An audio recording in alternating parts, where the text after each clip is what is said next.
महाशिवरात्रि के मौके पर जहां देश भर में शिव मंदिरों में शिव के भक्तों की भीड़ जमा होना शुरू हो गया है, वहीं विश्व का एकमात्र गोपेश्वर मंदिर है जहां भगवान शिव गोपी रूप में है और गोपी रूपधारी भगवान शंकर की शिवरात्रि के मौके पर हजारों भक्तों ने जल चढ़ाकर पूजा अर्चना की। नाक में नथ और पूरे 16 श्रृंगार देखकर आप भगवान शिव को शायद ही पहचान पाए हो, मगर आज हम आपको बताते हैं कि यह भगवान कौन है जो साड़ी ब्लाउज चूड़ी और पूरा 16 श्रृंगार करते हैं। जी हाँ, यह है गोपेश्वर महादेव और गोपी रूप में ही की जाती है इनकी पूजा। जल चढ़ाकर पूजा करते ये लोग हैं भगवान शंकर के भक्त और आज महाशिवरात्रि के मौके पर पूजा कर मना रहे हैं अपने भगवान। कहा जाता है यहाँ पूजा करने से सभी पापों से मुक्ति मिलती है, वहीं सभी मनोकामनाएं भी पूरी होती है। यहाँ के पौराणिक इतिहास के अनुसार जब द्वापर में भगवान श्री कृष्ण ने गोपियों के साथ महाराज किया था और इसे देखने सभी देवता आए, लेकिन जब उन्हें यह पता चला कि भगवान श्री राधा कृष्ण के महाराज को केवल महिला ही देख सकती हैं, तो वह सभी देवता वापस लौट गए, मगर शंकर भगवान नहीं लौटे। वो जब समझाने के बाद भी नहीं माने तो पार्वती ने उन्हें यमुना महारानी के पास भेज दिया, जहां यमुना जी ने भोले भंडारी को गोपी का रूप धारण कराया। गोपी रूप धारण कर भगवान शंकर महाराज करने लगे, जिन्हें भगवान कृष्ण ने पहचान लिया। महाराज के बाद कृष्ण ने स्वयं शंकर भगवान की पूजा की और राधा जी ने उन्हें वरदान दिया कि आज से लोग यहाँ गोपी के रूप में तुम्हारी पूजा किया करेंगे। तब से लेकर आज तक यहाँ लोग भगवान शंकर को गोपी के रूप में पूजते हैं और पूरे श्रृंगार का सामान भी इस मंदिर में चढ़ाया जाता है। मान्यताओं के अनुसार जो भी भक्त यहाँ आकर महाशिवरात्रि के अवसर पर गोपेश्वर महादेव की पूजा अर्चना करता है, उसके सभी कष्ट दूर हो जाते हैं। वहीं भगवान शंकर की गोपी रूप में पूजा करने वाले की सभी मनोकामनाएं पूरी होती हैं। इसी भाव से आज हजारों लोगों ने यहाँ आकर विधि विधान से गोपेश्वर महादेव की पूजा अर्चना की। सुबह से ही यहाँ महिला पुरुष भक्तों की लाइन लगी रही।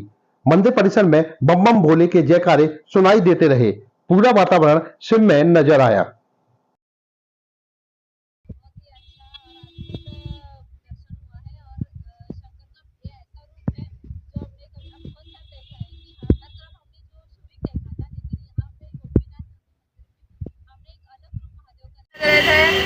हमारे महादेव जी गोपी रूप में बता नहीं सकते शब्दों में महिमा। पहले भी दर्शन किया आपने गोपी रूप में? एक बार गोपी रूप इसलिए पूजे जाते हैं, भगवान कृष्ण ने महाराज किया था। उस रास में केवल स्त्रियां जा सकती थी, पुरुष केवल भगवान कृष्ण थे। तो भगवान शंकर को मालूम पड़ा भगवान कृष्ण महाराज कर रहे हैं, तो ये गए, द्वारपाल ने इनको रोक दिया है कि आप पुरुष हैं, आप अंदर नहीं जा सकते हैं। बोले नहीं नहीं, मुझे महाराज देखना है, या तो मुझे अंदर जाने दो या मैं यहीं समाधि ले लूँगा। तो ललता विशाखा द्वारपाल ने जिनको रोका था, उन्होंने कहा आप यमुना जी के पास जाइए। यमुना जी कृष्ण जी की पटरानी थी, सम्मान ना मिलने के कारण वो महाराज में नहीं आएंगे। तो भगवान शंकर उनके पास गए हैं, उनकी तपस्या की है।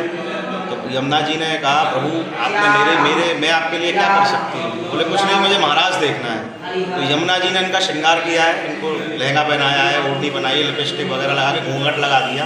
बोले जाइए, अब आपको कोई नहीं पहचानेगा। ये महाराज में प्रवेश कर गए, इनको कोई नहीं पहचान सका। सबने समझा कि स्त्री हैं। तो सारे भगवान कृष्ण ने जितनी गोपियाँ थी, भगवान कृष्ण ने उतने स्वरूप बना रखे थे, एक एक गोपी के साथ एक एक कृष्ण। तो जब भगवान कृष्ण नाचने लगे सब, तो वो भगवान शंकर साइड में खड़े होकर रास के दर्शन कर रहे थे। तो भगवान कृष्ण की नज़र पड़ी, ये कैसी गोपी है, यहाँ मचल रही है गोपियाँ मेरे साथ नृत्य करने के लिए, अकेली खड़ी है। तो भगवान कृष्ण मुरली बजाते हैं गोपियों को मोहित करने के लिए, उनने मुरली बजाई।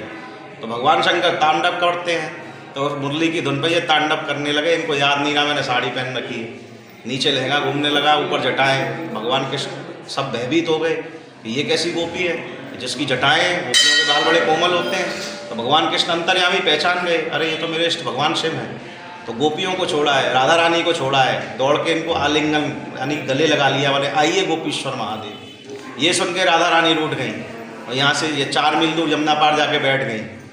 भगवान कृष्ण मनाने के लिए गए हैं, वो नहीं आई लौट के, माने आपने मेरा अपमान किया है, एक नई सभी को देख के गोपियों का ईश्वर बना दिया।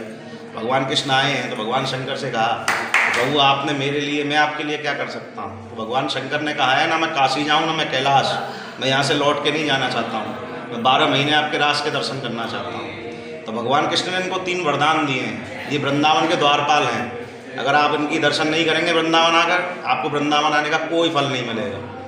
व्रत 84 कोस में 84 कोसी यात्रा के 42 कोस के ही अकेले हैं। 42 कोस इनके दर्शन कर लिए 42 कोस की यात्रा हो जाती है, बाकी 42 कोस में पूरा ब्रज आता है।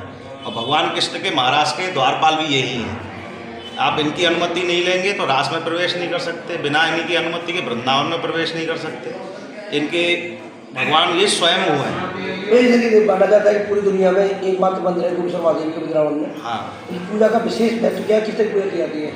पूजा तो देखिए यहाँ सुबह शिवलिंग रहती है, शिवलिंग रहती है, और ये एकमात्र इसलिए है कि सुबह बाबा का लंगोटा लगता है। किसी भी शिवालय में कहीं भी आप जाइएगा लंगोटा लगे हुए बाबा नहीं मिलेंगे।